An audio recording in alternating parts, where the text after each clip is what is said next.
حرام رزق سے پلا ہوا بدن جنت میں نہیں جائے گا۔ آج ہم سوچتے ہیں کہ کیا جو ہم افطاری کر رہے ہیں، جو سحری کر رہے ہیں، کیا وہ رزق حلال سے کمائی ہوئی ہے؟ کیا وہ اس میں جو رزق صرف ہوا، جو ہم نے خرچ کیا، جو اخراجات ہوئے، کیا وہ حلال سے ہیں؟ کیا ہم نے حلال کما کر اپنی افطاری، اپنی سحری کا بندوبست کیا؟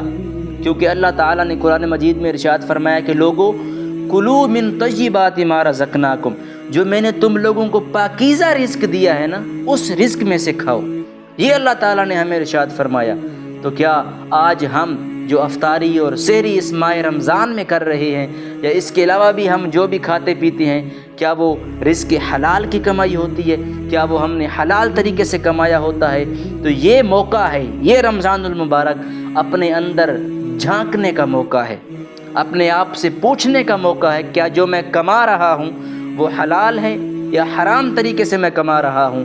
تو یہ رزق حلال کی طرف واپس آنے کا مہینہ ہے، رزق حلال کی طرف واپسی کا طریقہ ہمیں سکھا رہا ہے کہ ہمیں چاہیے کہ ہم اگر رزق حرام میں مبتلا ہیں تو رزق حلال کی طرف واپس آ جائیں، اپنی افطاری کو، اپنی سحری کو، اپنے دیگر معاملات کو ہم پاکیزہ کر لیں، کیونکہ اللہ تعالیٰ کو پاکیزگی سب سے زیادہ پسند ہے، اور دعا کی قبولیت کا تعلق ڈائریکٹ رزق کی پاکیزگی کے ساتھ ہوتا ہے۔